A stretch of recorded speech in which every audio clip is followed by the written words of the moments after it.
Wasalimu katika jina la Yesu. Turashima Imana kuba hano. Tunashukuru Mungu kuwa mahali hapa. Imana ituboneye umwanya kugira ngo tubane nabera bangana gutya. Nafasi hii tuweze kuwa hapa watu umati huu. Turabishimira Imana. Tunamshukuru Mungu. Turashimira kubw'ubutumire badutumiye kugira ngo tubane. Tunashukuru kwa mwaliko wenu ambao mlitualika. Imana ibaho umugisha. Mungu awabariki sana. Ndashimira Imana kuko kubwa utaratibu mu materaniro. Nashukuru kwa sababu ya utaratibu katika ibada. Jumapili ile icyumweru cyase cyo hirya nari mu materaniro mu gitaramo ari ya Covenant. Jumapili hiyo ingine tulikuwa Covenant kwa ibada. Ari n'ikindi cyo hirya nari mperutse simpancibuka. Na ingine ya hapo mwisho nilikuwa ni iyo abantu bateranye abayoboye gahunda bakayobora neza, abaririmba bakaririmba ukabona ibintu bimeze neza. Haba ni utari mu mwuka uzuvuga ngo hano harima. Watu wakikusanyika, kiongozi aongoze vizuri na ibada iendelee vizuri, hata kama usiingie kiroho sana, lakini ukiona hivyo unaona hapa kuna Mungu. Ariko iyo byabaye nyine bikaba byiza, ariko birimo akajagari n'akavuyo, abantu benshi barabijora ndetse bigasa nkaho bitari mu Imana kandi hari. Lakini ikiwa nzuri kuwe tamu, lakini iwe na hiyo kelele, watu wengine usema hii. Ndashima Imana rero kubwa improvement dukomeza kubona abasore bacu Imana baho mugisha uburyo mukomeje gukura neza no kuyobora ibintu neza. Nashukuru Mungu kwa maendeleo ya kiroho, vile vijana wetu mnaendelea kukomaa kiroho. Turashimira kubana n'umuvandimwe Kidumu. Nashukuru kwa kuwa pamoja na ndugu Kidumu. Mazimisi duhurira ahantu hatandukanye za Uganda. Tulipatana kwa twanabanye mu gitondo, turishimye kaza hano wacu Kitengela. Subuhi tumekuwa naye, tumefurahi sana na karibu tena. Yesu ashimwe. Bwana Yesu asifiwe. Yesu ashimwe. Bwana Yesu asifiwe. Twebwe turabasangwa hano. Sisi ni wenyeji hapa. Niyo mpamvu ibyo tugaya nizo dushima, ibyo vugirwa muri rusange turabivuga, ibyo ku ruhande tukabivuga, ariko ntabwo biba bivuye ku mutima mu bintu kugira ngo ibintu bikomeze bibe. Iyo sababu neno likionekana ni nzuri tunasema, hata ikionekana ni mbaya tunasema. Hari igiterane naherutse kujamo Gasarane ngira ngo. Kuna mkutano niliweza kushiriki Kasarani.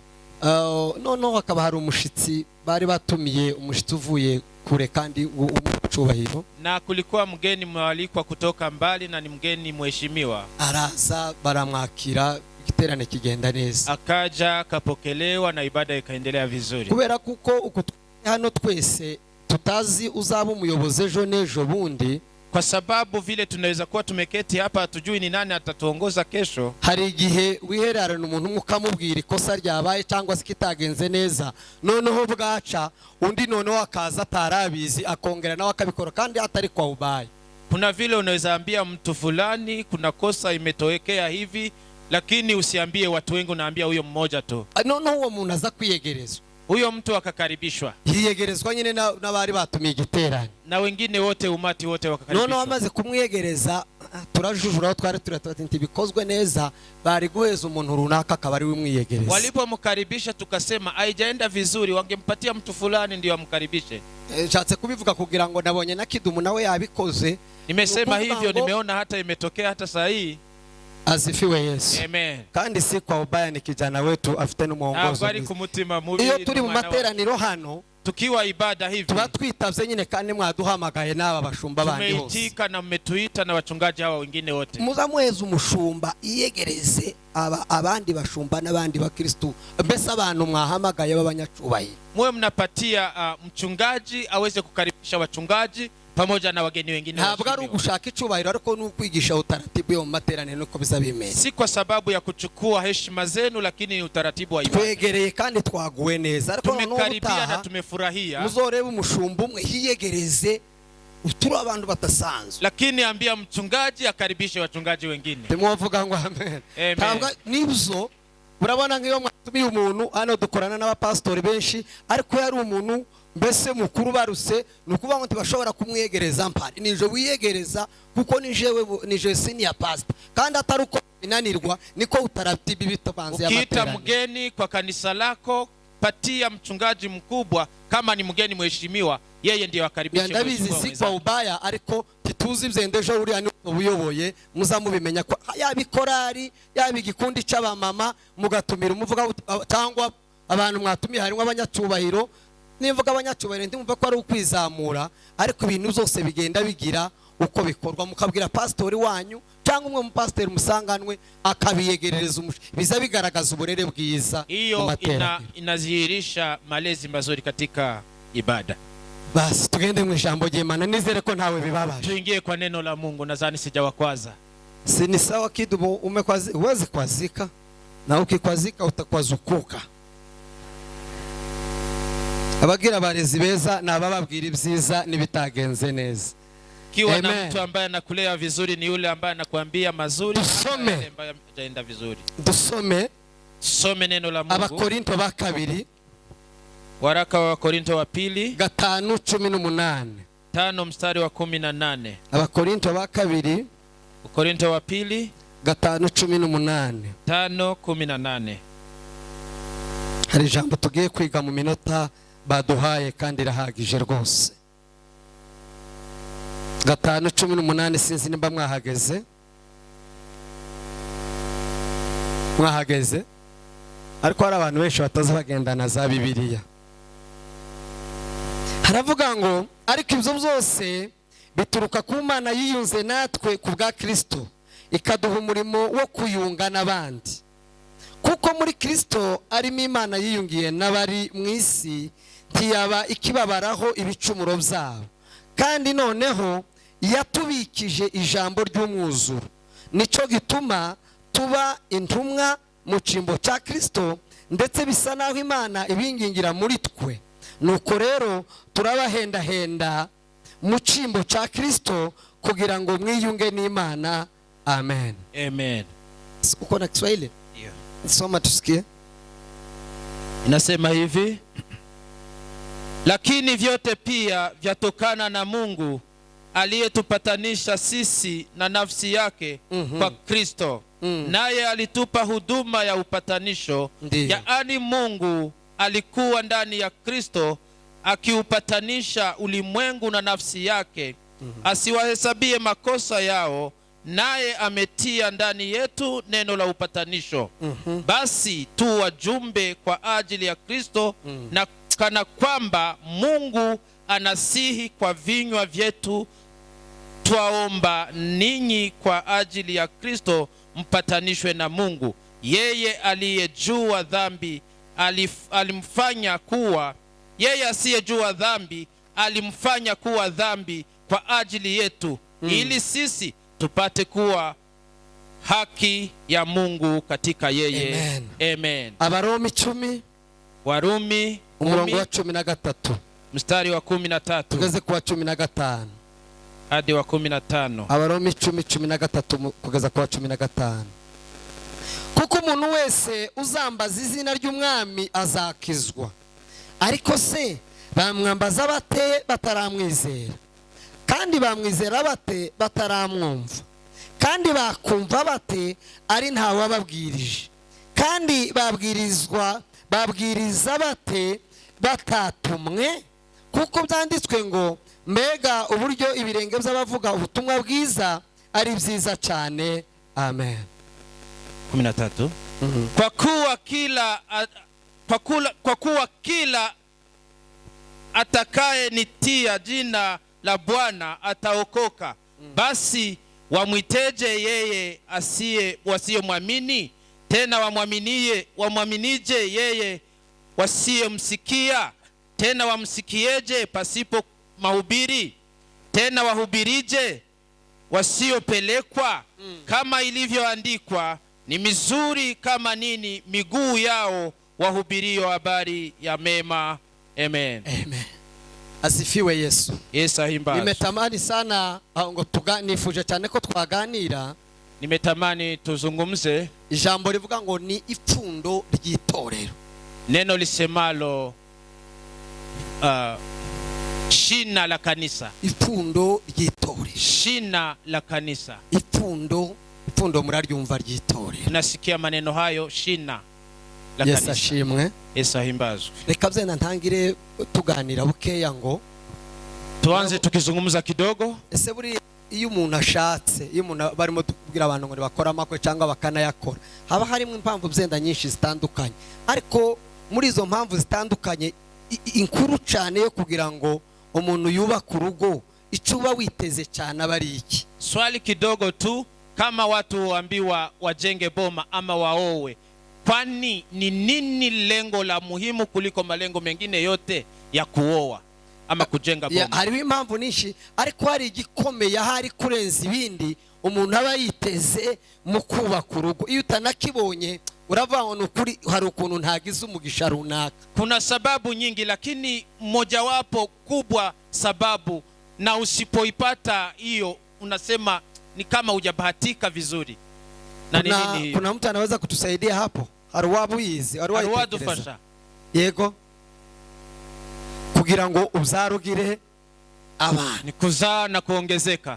Bimwe mu bintu biza bibabaza imitima yacu, mojawapo ya vitu ambazo vinatuumiza mioyo, ni igihe umuntu yubatse, ni wakati mtu amejenga atarabona abana, tabona abana mbese, na asipate watoto. Ndetse buri cyumweru cyangwa buri munsi uko twibutse bene abantu tuzatubasengera kugira ngo Imana nabibibuke kuko yibutsa abana. Na hata Jumapili, kila Jumapili ama kila wakati tunaomba, tunakumbuka hao watu, Mungu awakumbuke, awapatie watoto. Siko biza bigenda? Si ni hivyo? Kuburyo jewe narashatse mari imyaka 6 tutaragira umwana. Yeye alimaliza miaka 6 bila mtoto. Biraryana biza bibiha. Inaumiza sana, inaumiza. No mwabona umwana ukipata mtoto, yaba umugore akiwa ahita yumva ko asa n'ibirenge nkaho bishitse kweri mu rugo akavuga ati anasikia kweli amefika sasa. Yaba umupapa ukumvuguwe neza ku buryo budasanzwe. Akiwa ni baba anasikia amefurahi kwa namna isiyo ya kawaida. Iyo dusomye inkuru za Ana, kisoma habari za Ana, habango imirongo myinshi genda babaza. Kuna mistari mingine mirefu ya huzuni. Ana abandi bakaja mu ifete n'umugabo na mukeba we iwe akagenda yigunze, wabandi baba barimo kurya akabarahagurutse wakabasiga akaje imbere y'Imana kuganya no gusaba. Wakati wa sikukuu wengine wakifurahi, yeye wakati wameingia kwa meza anawaacha, anaenda kulilia Mungu. Biramubabaza igihe kirekire kugeza igihe yavuze ati Imana no nupfa kumumpa, yewe warufe kumumpa nzahita mugutangira. Kamuumiza kwa muda mrefu, ikafika wakati akasema basi Mungu nipatie na mimi nikupatie huyo mtoto. No icyo kintu kiza gitangaza. Wewe ugize uko wari umubuze ariko nimubona no itamutanga basi ariko nanje pe kwitwa ko nabonye umwana nabyaye. Angalau na mimi niitwe tu nimezaa mtoto hata kama nitakurudishia. Inkuru ya Sara na Abrahamu, habari za Sara na Abraham izidukoraho cyane ikatubabaza. Inatuguza sana na inatuumiza. Cyane hari umunsi umwe basenze sana, kuna siku waliomba babwira Imana, wakaambia Mungu, ate suzuvuga ngo uzaduha umugisha, ulisema utatubariki. Uwo mugisha ni umunyabaki wenda baraka hiyo ni ya namna gani? Urashaka ku inka waraziduha, ngombe ulitupatia, nibindi turabifite na mifugo mengine tuko nayo. Iyo duha amasezerano ngo umugisha utaraduhaye n'akana ubwo ushaka kutubwira iki? Ukituahidi baraka bila hata katoto, ni nini unatuambia? Bigezaho Sara abwira umugabo ati yewe uzumenya Imana ishobora kuvuga ibintu ariko ntibibe nayoga kuri handa womenye byayo. Genda wishakira umujakazi wawe aze umubyarire nuko natwe twe kwitwa ko nanje ngira umwana mu rugo. Ikafika wakati Sara akamwambia Abraham, hata Mungu anaweza danganyika aseme kitu na ikose kutimia, basi chukua mjakazi wako ukapate watoto. Impamvu aba bana ari beza mu muryango, sababu watoto hawa ni wazuri katika boma. Tore twavuga ngo amen. Sema amen. Impamvu aba bana ari beza, sababu watoto ni wazuri, uretse n'ibindi byinshi rwose dushobora kujamo, hata uache mengine yote ambayo unaweza pata. Ariko aba bana wewe niyo utakiriho, wakati wewe haupo tena, uzukomeza kubaho muri babana, bado unaendelea kuishi katika watoto hao. Iyo papa na mama bapfuye, wakati baba na mama wameaga, nukuvuga ngo nubundi barakomeza babeho, umuryango urakomeza ubeho, familia inaendelea kwa sababu wamewacha watoto. Ibizazi by'abasogokuruza barashize, vizazi vya wababu vilipita, abasigaranye basekuru abantu bakuze hano ni baki, wachache bado wako na wababu. Ariko kuko bafite abana bazaye, lakini kwa sababu walizaa watoto, nubu turacyariho kandi tuzakomeza tubeho hata hivi tunaishi na tunaendelea kwa sababu ni watoto walizaliwa. Amen. Amen. Mwavuga kandi ngo amen. Amen. Niyo mpamvu murano materaniro, ndio sababu katika ibada hii umwese utarabona abana, utarabona urubyaro, kila mtu ambaye hajapata uzao, mu izina rya Yesu Imana ni katika jina la Yesu Mungu akufungue. Imana yo mu ijuru ni guhaba, Mungu akupe watoto katika jina la Yesu. Mwana Imana yo mu ijuru guhaba, sio mtoto, watoto katika jina la Yesu. Hari umumama umwenzi wo muri famiye, kuna mama ambaye namjua wa familia yako, yaragumze abura abana, alikuwa tasa akaendelea miaka mingi. Umunsi umwe aragenda ngo arasenga. Wakati mmoja akaenda kuomba. Waravuga ngo Mana, akasema Mungu, abana bona arababuze, watoto nilikosa, ariko ngiye kugusaba ikintu kimwe, lakini nakuomba kitu moja tu. Zibuza upfe kumpinda, basi unibariki na beba mimba, mpe kugirinda nishaki zavemo, ariko nanje mzavuge ko nigeze gutwita. Basi nichukue mimba hata iharibike, lakini niitwe niliwahi kuchukua mimba. Yumva ko ari isengesho ribabaje. Si unasikia ni ya huzuni. Iyo mpaba mbana namwe uti tusenge gutyo vuga gwiguha umwana ahita twita indi navamo yarinze nyina nafata arabona nundi mwana. Na hapo akabeba mimba na ikaharibika ikatoka. Undi mukaza musenga iyo umuntu yacitse intege ngo yona nimfuye ngo gagapfa gupfa ngo ariko nanje byibuza kitwa ko nabyaye. Oya kabeho undi aze nawe yongera abeho. Usiombe maombi ya namna hiyo wakati wa huzuni. Mungu akupatie watoto. Niki shaka kuvuga hapa. Ni nini nataka kulenga hapo? Ndashaka kubabwira ko nataka niwaambie ipfundo ry'itorero, shina la kanisa, intego nkuru y'itorero, lengo kubwa la kanisa ni ukuzara, ni kuzaa. Amen, amen. Ni kuzaa. Itorero ritazara, kanisa ambalo halizai, nukuvuga ngo riba ryagize ibyago nk'umuryango utagize amahirwe yo kubona. Yaani imepatwa na shida kama vile tu familia yenye inapata. Hanyuma itorero ribyara gute? Basi kanisa inapata aje watoto? Itorero, kanisa ntabwo rizari byara, haizai. Iyo umuntu ari muri freshman, wakati mtu ako freshman akaja muri apostles, aende apostles, ntabwo muri itorero riba ryibarutse. Hapo si kuzaa kwa kanisa. Uri muri apostles akaja muri covenant, mtu atoke apostles aende covenant, ntabwo itorero riba ryibarutse. Kanisa ijapata mtoto, ijazaa, riba rikomeje gusa kuba kwa bado inaendelea kuishi vile tu. Nukuvuga ngo ni nk'umwana wavuye kwa sekuru akaja kwa nyina. Ni kama umetoka kwa babu unaenda kwa mama. Cyangwa kwa nyirarume akaja kwa nyirasenge. Ama kwa mjomba unaenda kwa aracyari wa mwana gusa muri ya familia. Bado unazunguka kwa familia. Kuko bimeze mu ijuru, kama vile mbinguni haba freshman, hakuna freshman, haba Christian, hakuna Christian, haba hope, hakuna. Haba itorero rya Kristo. Kuna kanisa la Kristo. Itorero rizara, kanisa ambalo linazaa watoto. Iyo ryagiye, iyo ryasohotse, ikienda likabwiriza abantu batarakizwa, na lihubiri watu ambao hawajaokoka, bagakizwa, wanaokoka huko, icyo gitorero baryibarutse. Hapo kanisa limezaa. Amen, amen. Itorero riba ryaza, hapo ni kanisa imepata watoto, imezaa. Niba muri mukubibona muri ino minsi, kama mnaona kwa siku hizi, hariho ikintu cyitwa onapo cyangwa family planning, kuringaniza imzaro. Kuna kitu inaitwa family planning.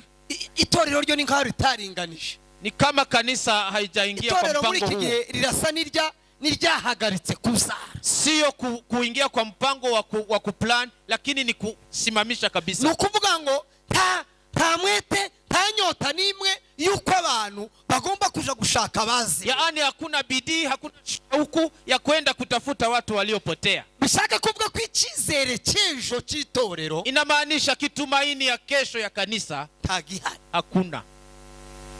Amen, amen. Tagihari, hakuna.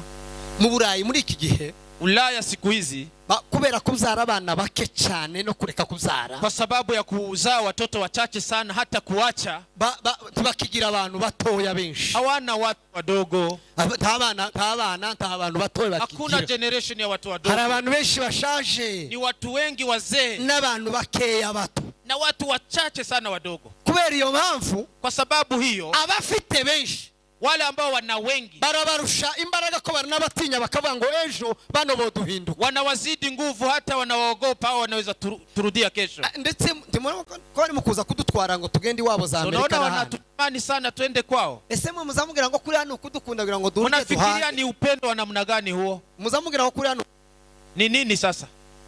Babuza abakozi, hawana watu wa mkono. Babuze icyo bita ngo ni man power, ntibakigira abakozi. Hawana watu wa mkono. Noneho bakabona Paul agiye, wakiona Paul ameenda, afite imbaraga, akona nguvu, azakora imyaka 20, atafanya kazi miaka 20. Umwana wiwe Makirekera azabaraho, msichana wake atakuwa ameanza kazi, na Jonathan na nyina na hata mama bakore, wafanye kazi. Mama na baza babaha kazi, wanawapatia kazi, bakabaha n'umushahara, na pia mshahara, ariko bakamekinga shuwako, lakini wanahakikisha ya kwamba muri ya mafaranga mwahawe, katika pesa hizo mmepewa, abafite matumizi nayo bashize aho ngaho. abafite matumizi. Kuna matumizi wameweka hapo kando, kuburyo utabona amafaranga menshi wojana mu byawe, kwa kiwango kwamba usipate pesa mingi ya kupeleka kwa miradi yako. Amafaranga menshi wakoreye agasubira kabasubiraho, pesa nyingi zako zinawarudia tena, kuko inyungu tabwo ari wewe bakeneye kugirira neza, bakeneye kwigirira neza. Sasa faida si wewe wamelenga kufanyia vizuri, ni wao peke yao. Abo ngabo bafite ubwenge ko baraza muri Afrika kutuyora. Hao sasa wanakuja hapa Afrika kutubeba. Itorero rizayora he? Sasa kanisa litaenda kuchukua watu wapi? Itorero rizakura abantu. Kanisa litapata watu kutoka wapi? Tumuvuga ngo amen. Sema amen. Bishobora kuba bitabaryohera mu matwi kuko ndi twabimenyereye. Inaweza kuwa ni iko na uchungu kidogo kwa masikio. Niba hari ikintu cy'ingenzi tugomba kwitaho, lakini kama kuna kitu ya muhimu lazima tuichikirie. Itorero muri za programe zose dufite, katika mipangilio yote ya kanisa, ibikundi byo mu makanisa muri za programe dufite, vikundi za makanisani katika program, twinjizemo ikintu cyitwa ivugabutumwa, tuingize ndani uinjilisti, kuko ito kintu ni cy'ingenzi cyane, kwa sababu hiyo kitu ni ya muhimu sana. Muvuga ngo amen. Sema amen.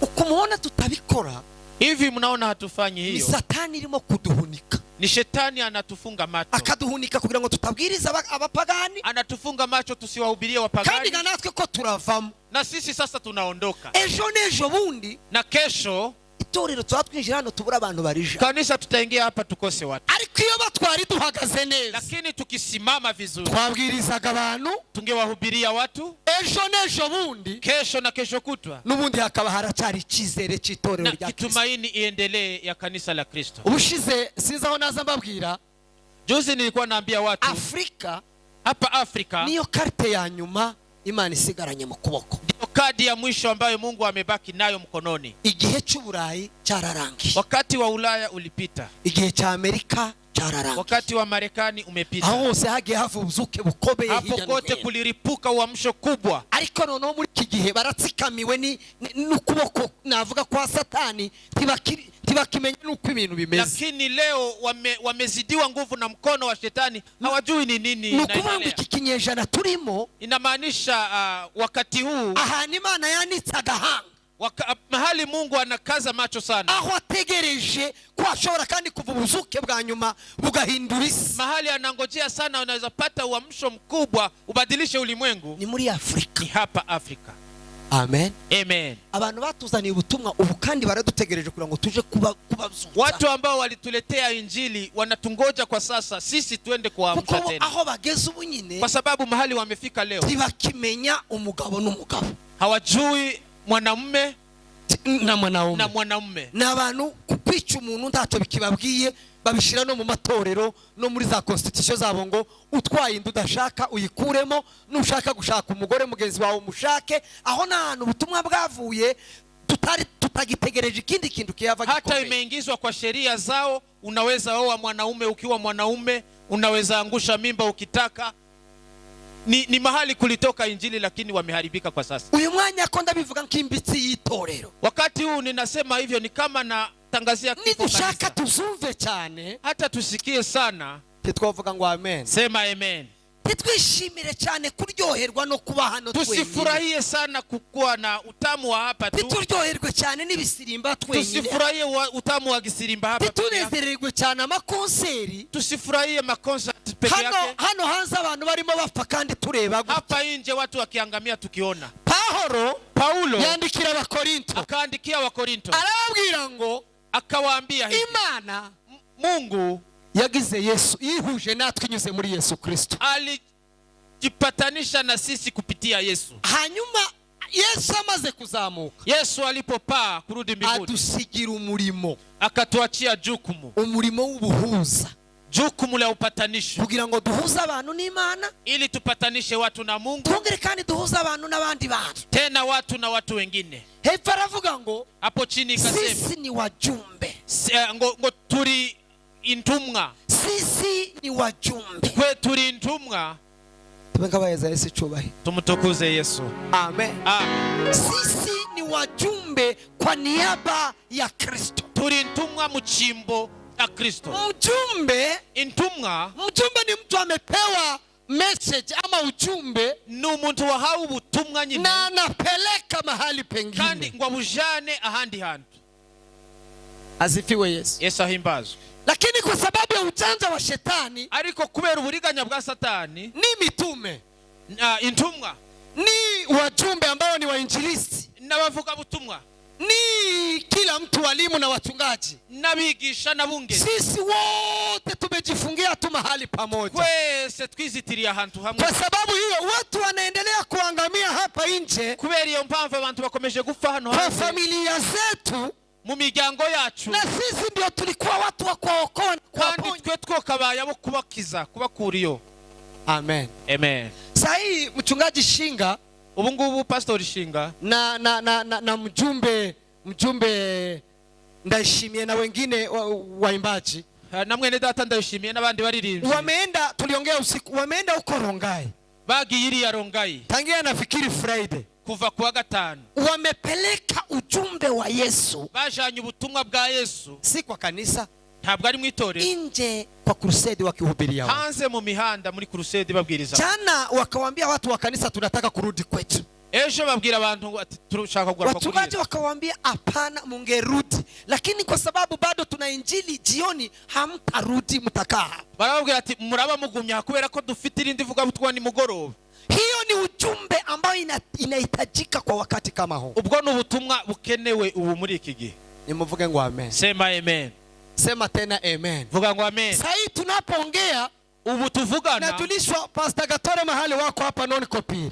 Pastor Gatore na wali hano hako non copy. Wako nje tu wanahubiria watu. Bali hanze mu muhanda gusaba barabwiriza abantu. Ukipita unaweza fikiria ni jambo la kawaida. Ushobora gutekereza ko ari ikintu gusa. Kumbe ufalme wa Mungu, naho ubwami bw'Imana, umesherekea, urizihiza, umekuja wote, bwamanutse bwose, ili uangalie kama kuna mmoja atasikiza na kuokoka. Kureba ko hari uwokizwa akumva gakiza. Neno la Mungu linatuambia, ijambo ry'Imana rivuga ngo mmoja alikuwa na kondoo 100, umugabo yari afite intama 100, lakini alipozipeleka nyumbani, ariko azahuye, akafika mahali, agera ahantu, alipoangalia akakosa moja, asuzumya buri na alikuwa amebaki na 99, kandi yari asigaranye 99. Abantu ubwo buri umushishi umeze gute? Hata ukuwe mugumu wa pesa aje, ufite tama 99, sasa uko na 99, kamwe niko kabuze, kamoja tu kamepotea. Inawezekana hakakuwa tayari, birashoboka ko katari kanameze neza, inawezekana kalikuwa kagonjwa, birashoboka ko kari kanarwa, akaacha 99, asiga 99, akaenda kuleta futa ile moja, aje gushaka kamwe gusa. Biblia inasema, Biblia inavuga alipoipata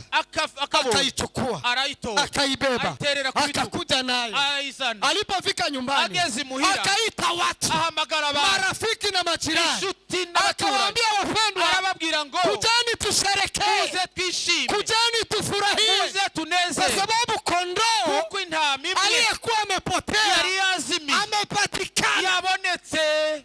Asifiwe Yesu.